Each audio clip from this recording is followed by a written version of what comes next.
wabarakatuh. Alhamdulillah nahmaduhu wa nasta'inuhu wa nastaghfiruh wa nu'minu bihi wa natawakkalu alaihi wa na'udzu bihi min syururi anfusina wa min sayyiati a'malina. Man yahdihillahu fala mudilla lahu wa man yudlilhu fala hadiya lahu. ونشهد أن لا إله إلا الله وحده لا شريك له ونشهد أن سيدنا ومولانا محمدا عبده ورسوله أما بعد. قال الله تعالى في كتابه الكريم: أعوذ بالله من الشيطان الرجيم. بسم الله الرحمن الرحيم. وما آتاكم الرسول فخذوه وما نهاكم عنه فانتهوا. وقال النبي صلى الله عليه وسلم: من خاف أدلج ومن أدلج بلغ المنزل. ألا إن سلعة الله الغالية ألا إن سلعة الله الجنة. أو كما قال عليه الصلاة والسلام. Jamaah sholat duhur yang dirahmati Allah Subhanahu wa taala.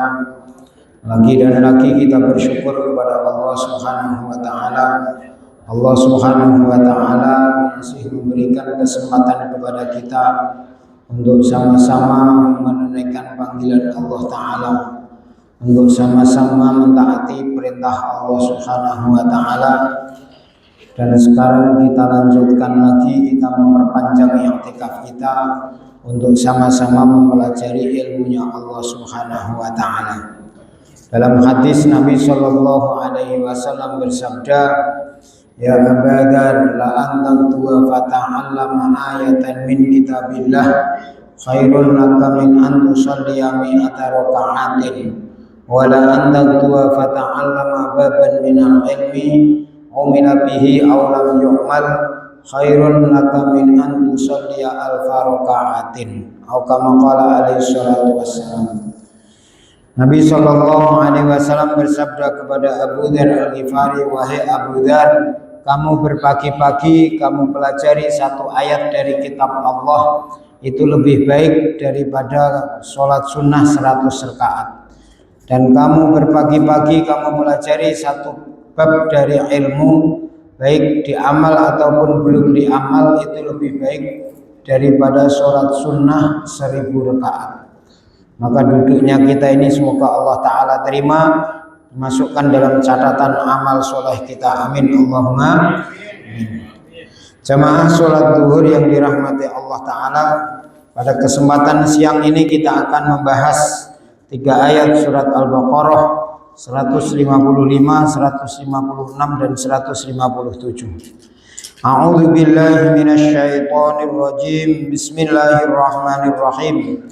وَلَنَبْلُوَنَّكُمْ بِشَيْءٍ مِّنَ الْخَوْفِ وَالْجُوعِ وَنَقْصٍ مِّنَ الْأَمْوَالِ وَالْأَنفُسِ وَالثَّمَرَاتِ وَبَشِّرِ الصَّابِرِينَ الَّذِينَ إِذَا أَصَابَتْهُمْ مُصِيبَةٌ قَالُوا إِنَّا لِلَّهِ وَإِنَّا إِلَيْهِ رَاجِعُونَ أُولَئِكَ عَلَيْهِمْ صَلَوَاتٌ مِّن رَّبِّهِمْ وَرَحْمَةٌ وَأُولَئِكَ هُمُ الْمُهْتَدُونَ.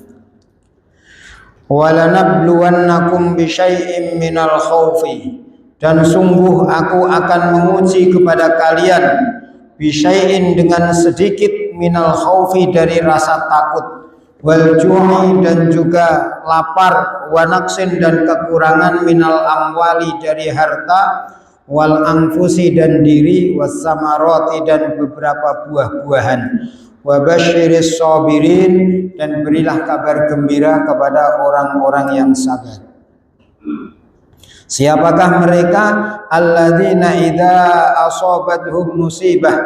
Mereka adalah orang-orang yang ketika ditimpa musibah, qalu maka mereka mengatakan inna lillahi wa inna ilaihi raji'un.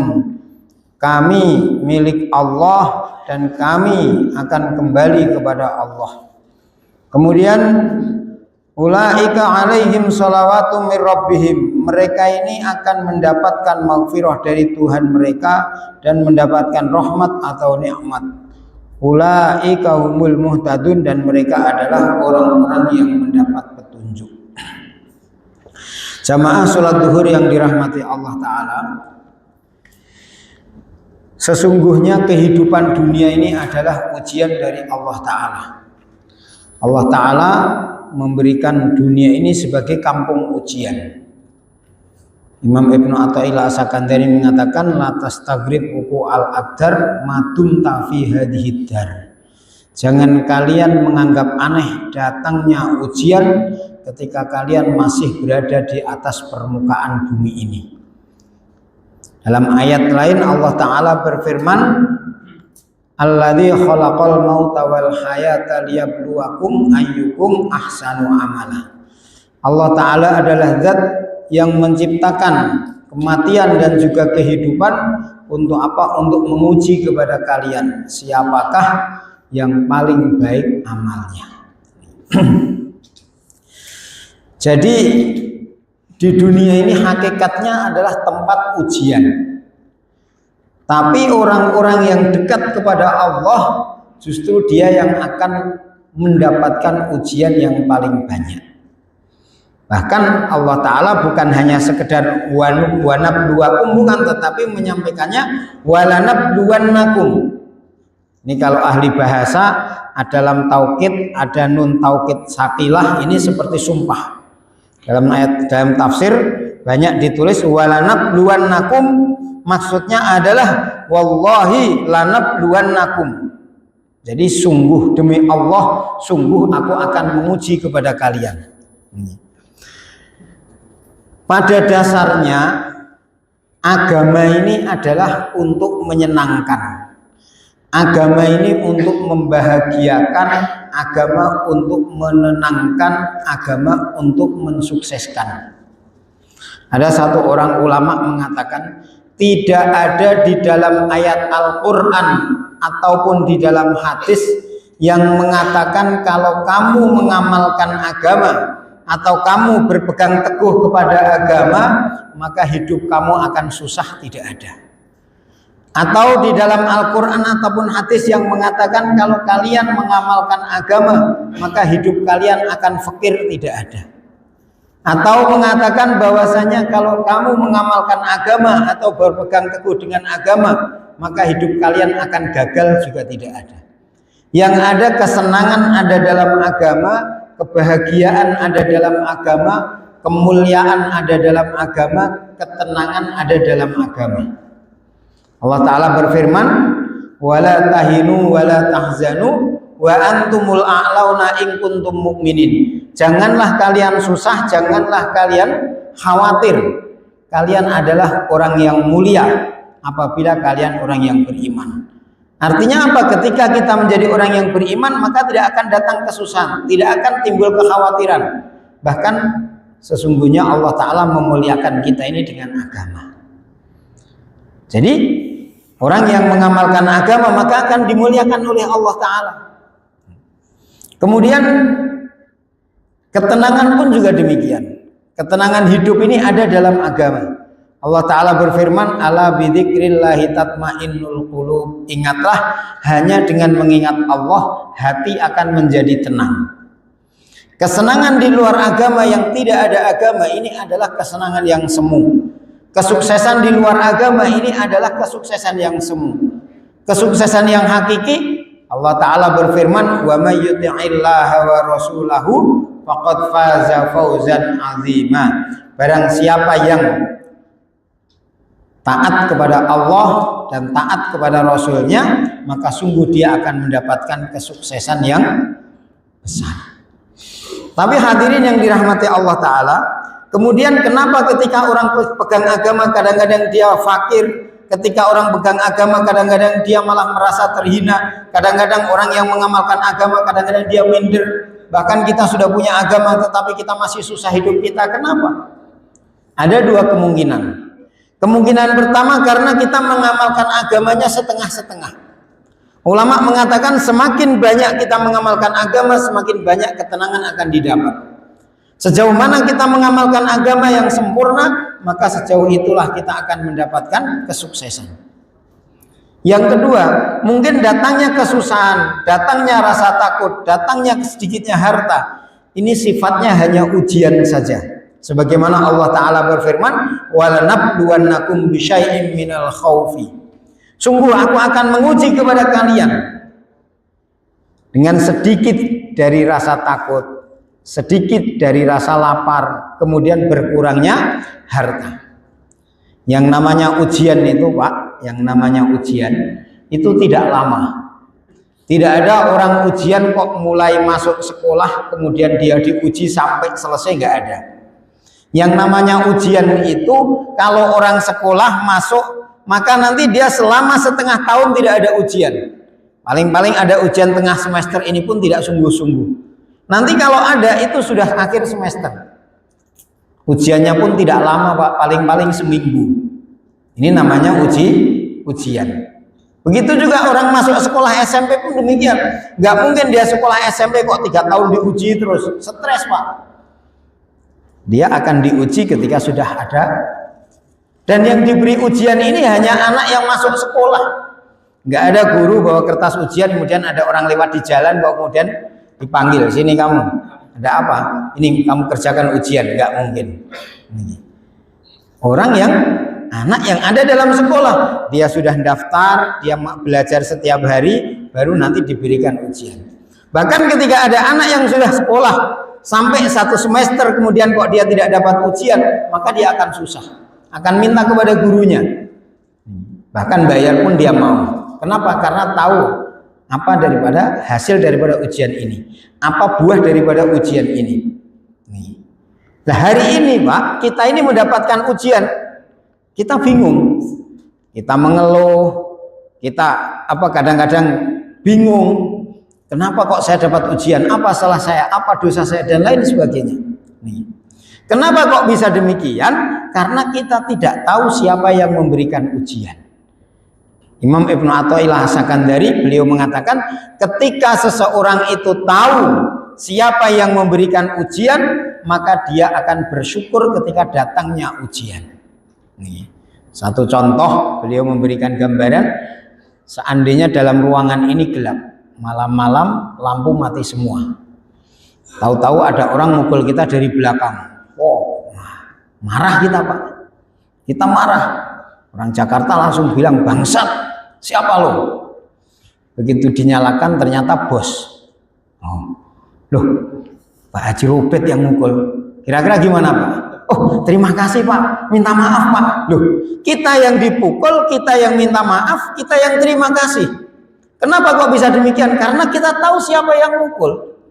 Kenapa tadi kita marah-marah? Karena kita tidak tahu siapa yang mukul. Kenapa kita tidak tahu siapa yang memukul? Karena gelap ruangan ini. Begitu juga kita, Pak. Kenapa kok kita tidak tahu siapa yang memberikan ujian? Karena gelapnya hati kita. Karena jauhnya dari Allah Ta'ala.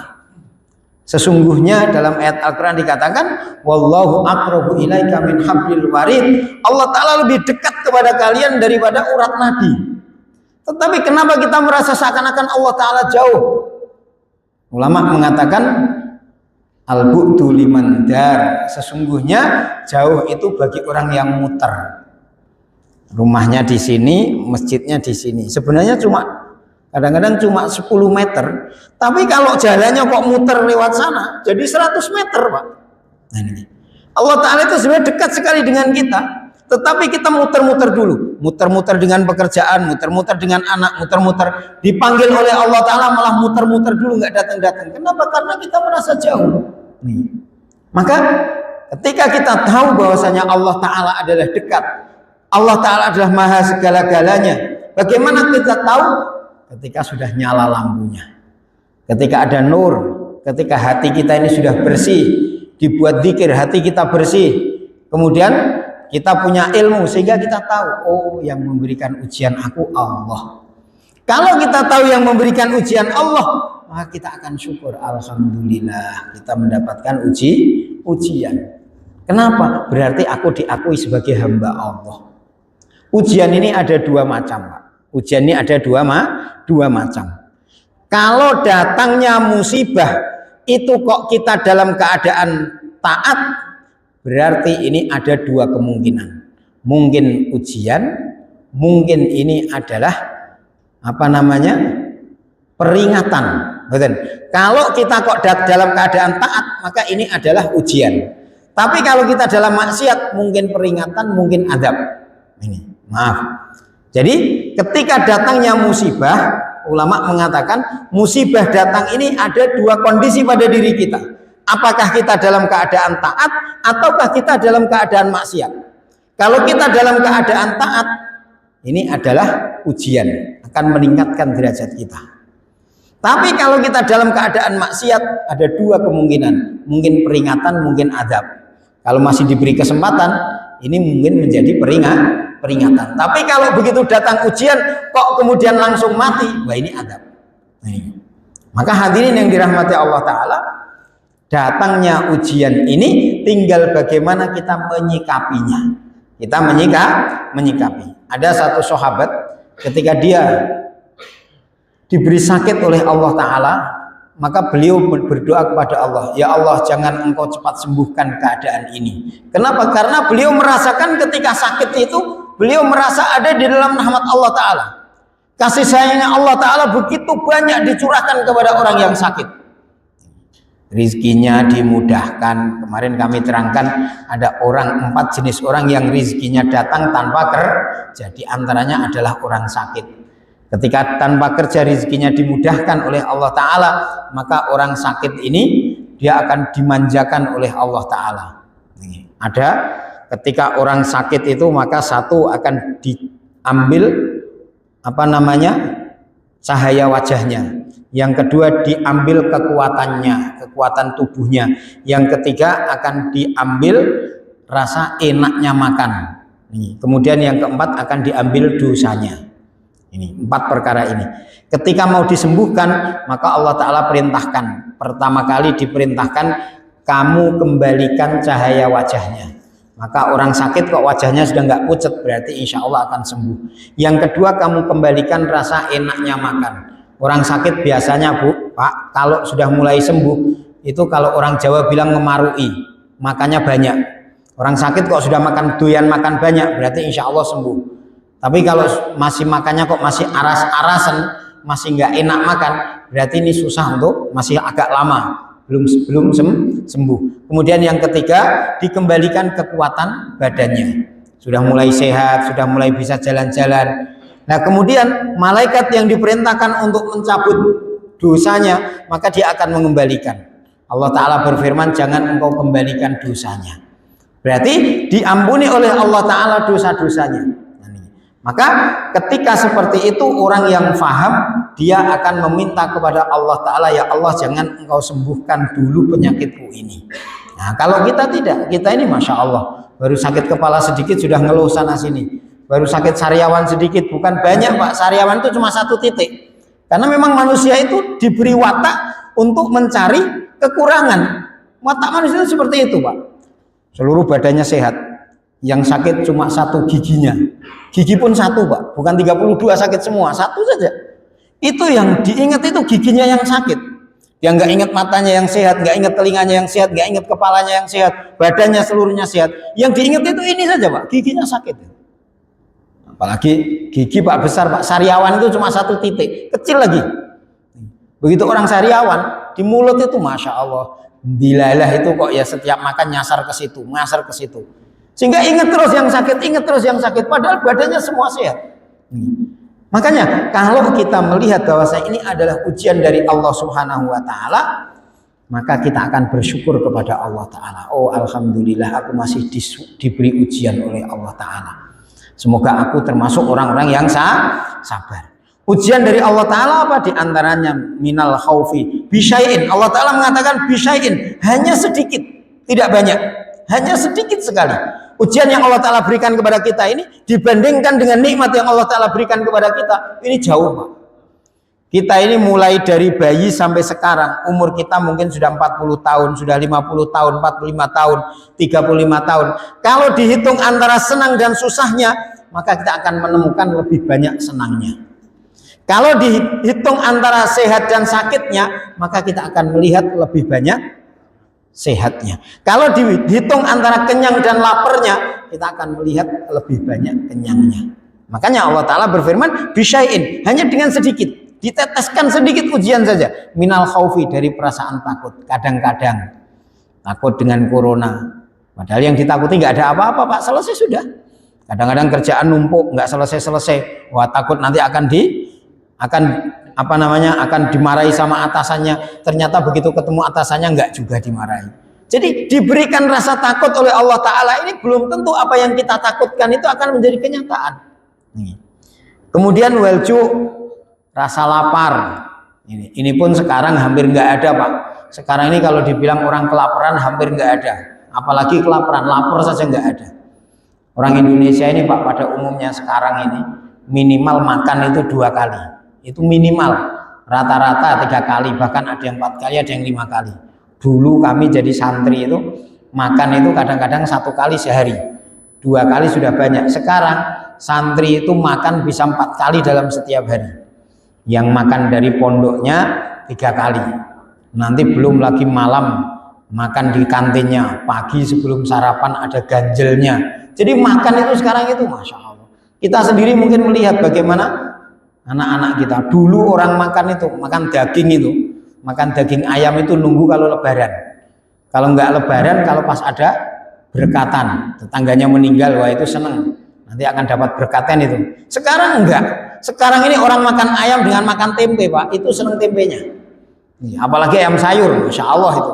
Orang itu sekarang makanan itu diubral oleh Allah Ta'ala.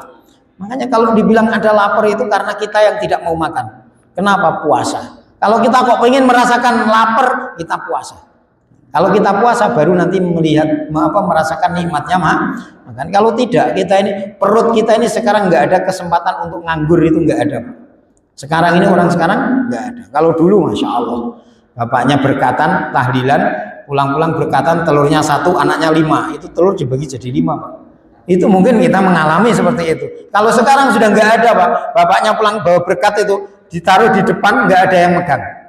Telurnya ya sampai besok masih gelundung, ayamnya juga nggak ada yang megang. Itu sekarang nggak gitu, Pak.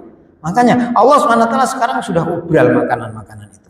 Jadi ujian lapar itu seakan-akan sekarang sudah nggak ada. Wa naqsim minal amwal, berkurangnya dari harta, berkurang dari hartanya. Nah ini sekarang mungkin, Pak. Tapi itu pun sekarang kalau harta itu lebih banyak.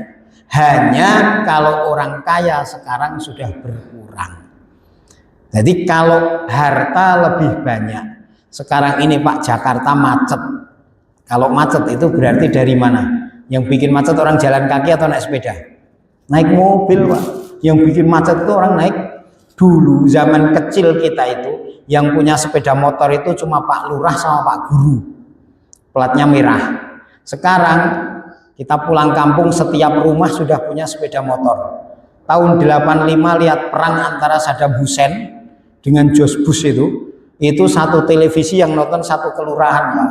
Sekarang satu rumah itu televisinya ada yang 3, ada yang 4. Ini aja punya anak 2. Itu nggak jadi apa-apa. Dulu bapaknya petani, ibunya cuma bantu bapaknya, anaknya 10 jadi sarjana semua. Pendidikannya selesai semua. Sekarang mau menyelesaikan 2 anak ini, Masya Allah, rasanya berat sekali. Padahal hartanya lebih banyak. Sekarang ini kalau kita bilang harta itu dimudahkan semua oleh Allah Ta'ala. Tetapi ketika kita tidak ada rasa syukur kepada Allah Ta'ala, maka di sini Allah Ta'ala berfirman, wa naqsim minal amwal, dikurangi hartanya. Mungkin hartanya lebih banyak, tetapi keberkahannya yang dikurangi. Sekarang ini Pak, kalau kita lihat petani-petani di kampung itu, sekarang kalau mau masak sudah beli beras. Jadi belum panen itu sudah dijual. Sekarang ini petani itu berasnya dijual, nanti beli beras. Bahkan kadang-kadang petani sekarang nunggu beras, sembako. Kalau ada sembako, beli murah, baru dia beli. Padahal dia sendiri nanam beras yang bagus. Ini bukti apa? Bahwasanya keberkahan itu sudah dicabut oleh Allah Ta'ala. Yang namanya berkah itu seperti Mekah. Yang namanya berkah itu seperti Madinah. Di Mekah itu pohon jambu tidak ada, pohon apel tidak ada, pohon rambutan tidak ada, pohon durian tidak ada. Tetapi ketika orang Indonesia, orang Thailand, orang Kanada, mereka nanam pohon buah-buahan yang bagus-bagus akan dikirimkan ke sana. Yang makan siapa? Orang Mekah. Yang makan siapa? Orang Madinah. Keberkahan dari mana? Dari Allah, dari Rasulullah, dari Nabi Ibrahim. Nah, sekarang juga seperti itu. Kita panen, kirim kemana coba? Saya masih ingat ketika masih kecil dulu, kakek itu petani. Itu kalau mau panen, itu mesti lumbung itu digeser dulu. Kenapa? Karena yang di lumbung itu masih ada beras. Orang dulu itu yang penting punya beras, anteng pikirannya. Kalau sekarang enggak. Begitu kurang 1 bulan panen itu sudah cari pembeli. Nanti ditebas. Habis sudah punya duit belikan sesuatu, sudah habis waktunya mau makan, cari duit lagi. Jadi kehidupannya itu, masya Allah, nampaknya seperti orang senang tetapi bingung. Makanya di sini dikatakan ujian berkurangnya sedikit harta. Kemudian wal anfus bil qatli wal mauti wal amrad. Mungkin diberikan ujian badan, mungkin diberikan kematian saudaranya, atau mungkin diberikan penyakit, wasamaroti dan buah-buahan juga berkurang. Ini Allah Ta'ala memberikan ujian. Nah, kemudian wabasyiris sabirin, siapakah orang yang beruntung ketika datang ujian? Orang-orang yang sabar.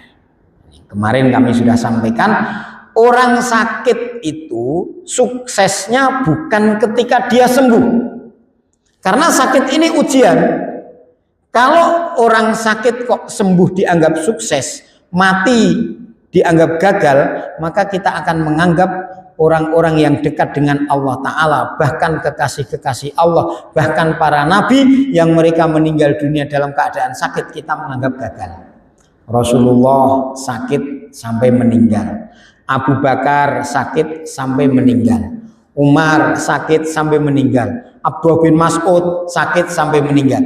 Nah, kalau kita menganggap bahwasanya orang yang sakit itu suksesnya sembuh, berarti kita menganggap mereka gagal. Padahal mereka adalah orang-orang yang sukses, baik di mata Allah maupun di mata dunia.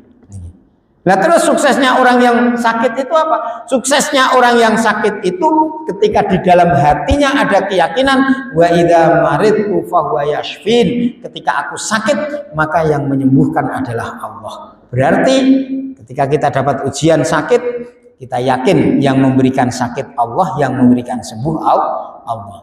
Nah, terus kita berobat apa? Karena Rasulullah perintahkan kita berobat.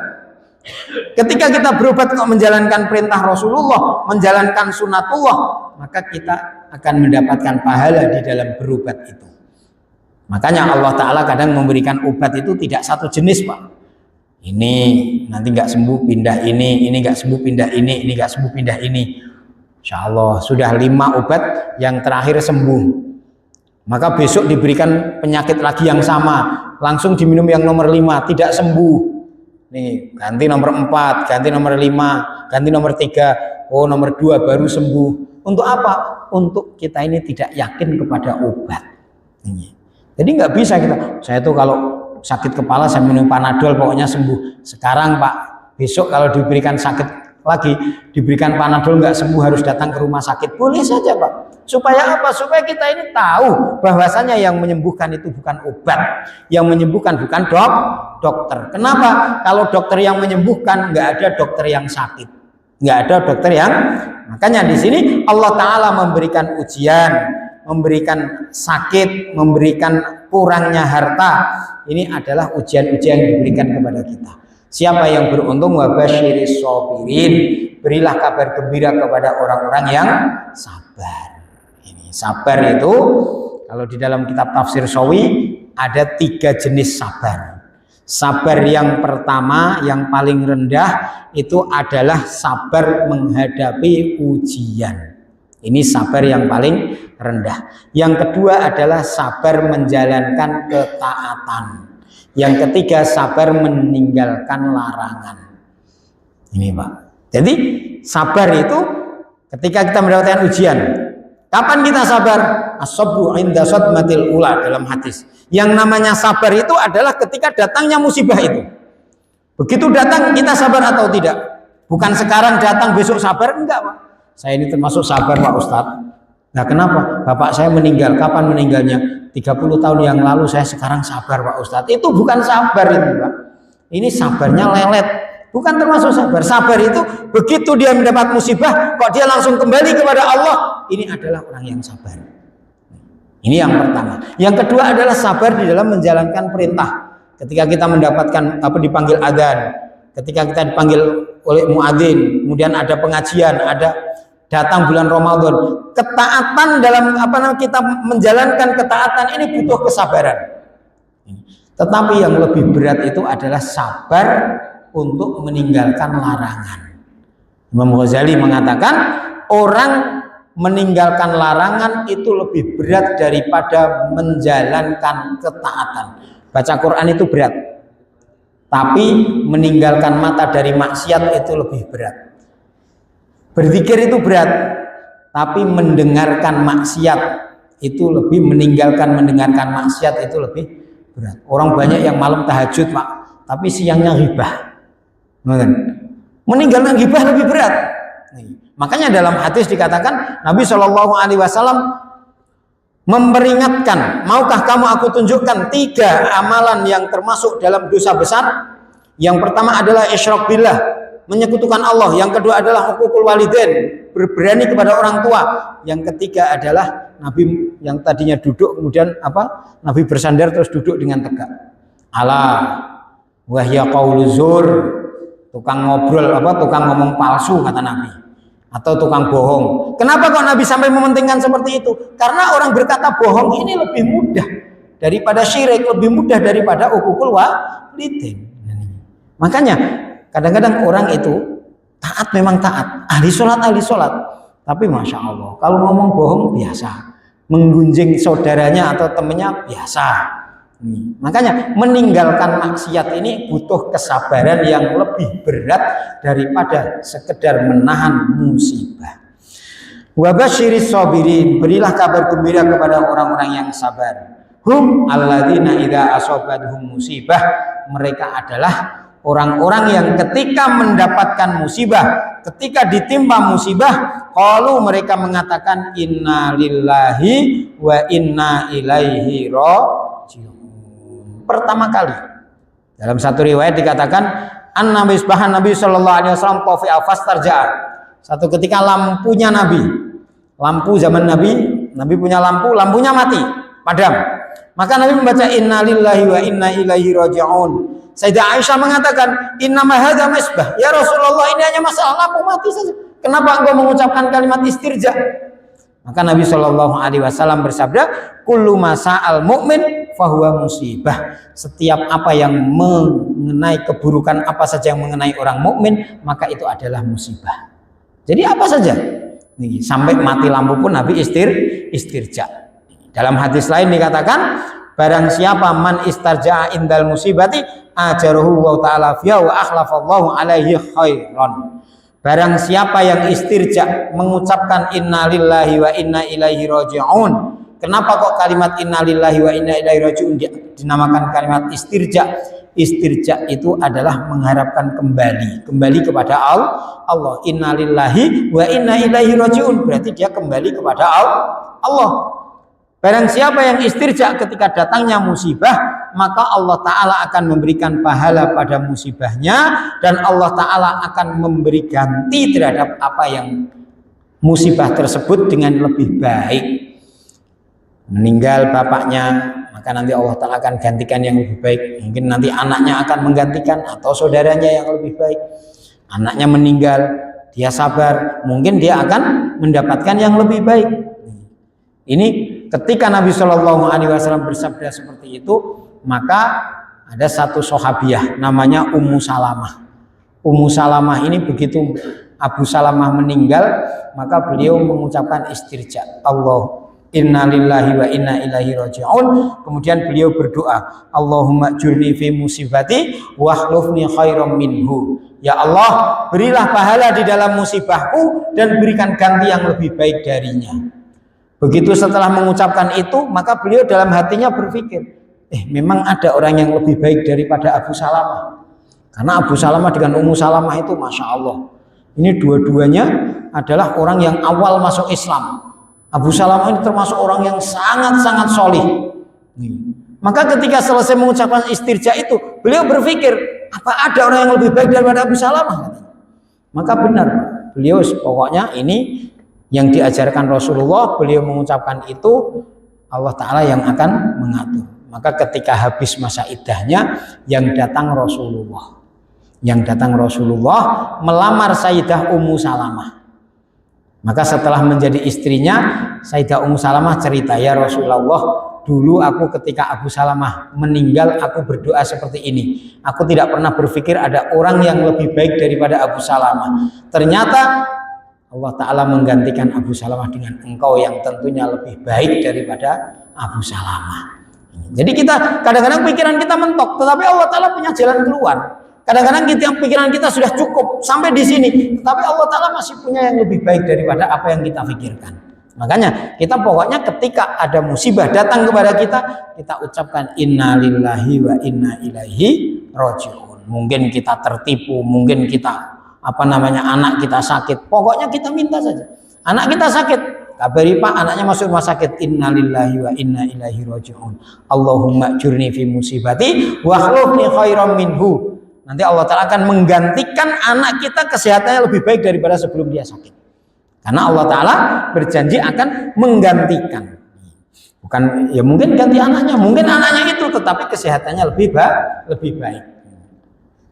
Kemudian hadirin yang dirahmati Allah Ta'ala, ketika ada orang yang mendapatkan musibah, kemudian dia istirja kepada Allah Ta'ala, kembali kepada Allah Ta'ala, apa balasan dari Allah Ta'ala? Ulaika alaihim shalawatum min rabbihim wa rahmah. Dia akan mendapatkan dua jaminan. Ketika ada musibah apa saja, maka dia istirja, Allah Ta'ala akan memberikan dua jaminan. Yang pertama adalah alaihim shalawatum min rabbihim, ay maghfiratun. Pertama akan diberikan ampunan oleh Allah Ta'ala, akan diberikan maghfirah. Orang yang ketika mendapat musibah mengucapkan inna lillahi wa inna ilaihi raji'un, maka dia akan diampuni oleh Allah Ta'ala. Yang kedua warahmatun ay nikmatun. Yang kedua dia akan mendapatkan nikmat, akan diberikan anugerah oleh Allah Ta'ala. Kemudian yang ketiga, ada tiga bukan dua. Wa ulaika humul muhtadun ay ilas shawabi. Mereka adalah orang-orang yang mendapatkan petunjuk kemana? Ay ilas shawabi, petunjuk kepada kebenaran. Maka ini kita harus jaga lisan kita. Kadang-kadang kita ketika kena musibah, yang terucap pertama kali bukan innalillah. Kenapa? Orang yang bisa mengucapkan innalillah ketika mendengar musibah, ini hatinya ada Allah Ta'ala. Kalau hatinya tidak ada Allah, maka kita nggak mungkin. Hati ini, dalam hadis dikatakan hati ini adalah singgasananya Allah. Maka apa yang ada dalam hati akan mudah keluar dari lisan kita. Dalam hadis dikatakan barang siapa yang di akhir ayatnya mengucapkan kalimat la ilaha illallah, maka dijamin masuk surga. Tapi mengucapkan kalimat la ilaha illallah ini bukan dari lisan, tapi dari hati kita. Ada botol ini. Orang tanya, Pak, botolnya isinya apa? Minyak. Tanya lagi, Pak, botolnya isinya apa? Minyak. 100 orang menanyakan isinya minyak, tapi kalau isinya air, ketika botol itu pecah, yang akan tumpah apa? Air. Begitu juga kita. Lisan kita mengucapkan kalimat la ilaha illallah. Kita ditanya siapakah Tuhanmu Allah, tetapi hati kita setiap ada masalah tidak lari kepada Allah. Setiap ada masalah kita lari kepada duit. Setiap ada masalah yang ada dalam hati kita adalah anak-anak kita. Banyak orang kita menungguin orang mau meninggal, Pak, la ilaha illallah, anakku kapan mau pulang, anakku yang di Surabaya mana, anakku yang di Jakarta mana. Banyak, hampir kita menunggu orang yang meninggal, hampir sedikit sekali yang bisa mengucapkan kalimat la ilaha illallah. Kenapa? Yang di dalam hatinya bukan Allah. Nah, untuk melihat hati kita ini ada Allah Ta'ala atau belum, ketika ada sesuatu yang mengenai kita, pertama kali yang keluar dari lisan kita ini apa? Kalau kita kesandung kok yang keluar, aduh, berarti belum ada Allah. Tapi kalau innalillahi, nih, kita kena apa atau mungkin dapat kabar apa, langsung kita teringat Allah. maka ada harapan. Ada harapan di dalam hati kita ini ada Allah. Kalau di dalam hati kita ini ada Allah, maka ini ada harapan ketika kita meninggal dunia nanti kita bisa mengucapkan kalimat la ilaha illallah. Kalau kita mengucapkan kalimat la ilaha illallah, ya sudah. Wa ulaika humul muhtadun. Berarti dia termasuk orang yang mendapat hidayah. Kalau mendapatkan hidayah, mati dalam keadaan iman, maka jaminannya adalah surga. Semoga Allah Ta'ala pilih kita termasuk orang-orang yang bisa menyikapi setiap ujian. Bukan hanya sekedar bersabar saja, tetapi kita bahkan bisa bersyukur. Ya Allah. Pertama kali kita dalam hadis dikatakan ketika datang musibah, pertama kali yang kita ucapkan alhamdulillahirabbil alamin, baru inna lillahi wa inna ilaihi raji'un. Mungkin itu dulu, sebelum ditutup ada yang mau bertanya?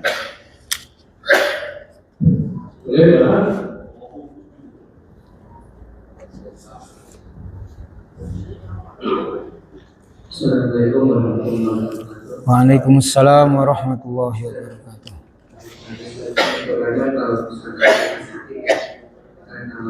Kalau sakit disambung dan saya cukup tapi kan pada kenyataannya kalau misalnya kita sakit kan suka ada perasaan positif ada jadi itu gimana sih? Terima kasih. Assalamualaikum warahmatullahi wabarakatuh. Assalamualaikum warahmatullahi wabarakatuh. Jadi orang yang diberikan sakit itu dia sabar juga akan sakit, tidak sabar juga akan sakit. Nih, lah terus kalau orang itu kok tidak pernah belajar agama, kalau ngeluh atau menyalahkan orang atau bahkan menyalahkan Allah Ta'ala, ini wajar. Nih, dan itu pun dosa. Bukan malah menyembuhkan, bukan malah meringankan, tetapi malah memberatkan. Ada orang yang diberikan sakit, kemudian setelah sakit dia sukses. Ada orang yang diberikan sakit, tetapi sakit itu ternyata azab buat dirinya. Dirinya. Nah, ini. Ketika diberikan sakit dia mengeluh. Mengeluhnya bukan kepada Allah. Kalau Nabi Shallallahu Alaihi Wasallam ketika sakit kepala, pernah Nabi sempat teriak juga. Waroksah, ya Allah kepalaku gini. Kenapa? Karena Nabi ini bukan mengeluh kepada manusia, tetapi lapor kepada Allah. Ya Allah, alangkah beratnya kepala saya ini, sakitnya seperti ini. Saking sakitnya Rasulullah. Perkataan seperti itu tidak mengurangi dia dalam kesabarannya. Yang tidak diperbolehkan itu dia mengeluh kepada manusia atau dia menyalahkan kepada Allah. Nah, ini, kalau hanya ya Allah, ya Allah. Nah, dia tapi mengeluh tapi sakit, laporan kepada Allah, berarti dia menjadi ingat kepada Allah. Imam Ibn Athaillah mengatakan, taatlah kamu kepada Allah dalam keadaan senang. Kalau tidak maka kamu akan dipaksa taat kepada Allah dengan kesusahan. Taatlah kamu kepada Allah dalam keadaan kaya. Kalau tidak maka kamu akan dipaksa oleh Allah Ta'ala dengan kemiskinan supaya kamu taat.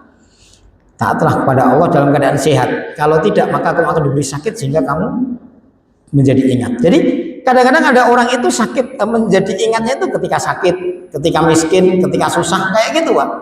Ini masih untung.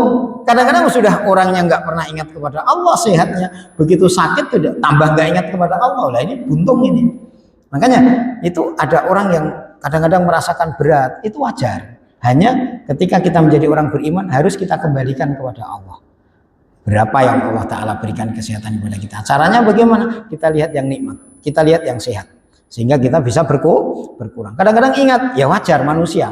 Nah, tapi kita bagaimana larikan lagi kepada Allah Subhanahu wa Ta'ala. Seperti itu. Kalau kita turuti terus nanti akan menyalahkan Allah Ta'ala, akan menyalahkan Allah. Oh ya Allah, dosa saya apa sampai ujiannya seberat ini, sampai nggak tahu dosanya Pak, saking banyaknya dosanya. Kan itu, saking banyaknya.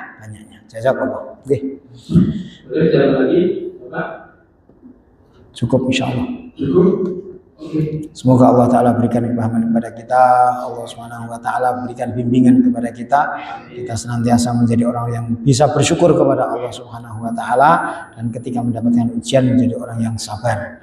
Kemudian hadirin yang dirahmati Allah Ta'ala, kita doa sama-sama untuk pimpinan perusahaan, untuk karyawan perusahaan semuanya, jajaran direksi, jajaran karyawan, juga semua konsumen perusahaan NHM. Semoga Allah Ta'ala senantiasa berikan perlindungan, Allah SWT berikan bimbingan, dan Allah SWT senantiasa berikan pertolongan. Amin Allahumma amin. Ala hadiniyah wa likuniyatin sholihah. Al-Fatihah. A'udzu billahi minasyaitonir rajim. Bismillahirrahmanirrahim. Alhamdulillahirabbil alamin arrahmanir rahim maliki yaumiddin. Iyyaka na'budu wa iyyaka nasta'in ihdinas siratal mustaqim siratal ladzina an'amta 'alaihim ghairil maghdubi 'alaihim waladdallin. Amin. Subhanallah wa bihamdihi subhanakallahumma wa bihamdika asyhadu an la ilaha illa anta astaghfiruka wa atubu ilaik. Akhirul kalam wal 'afwu minkum. Wassalamu alaikum warahmatullahi wabarakatuh.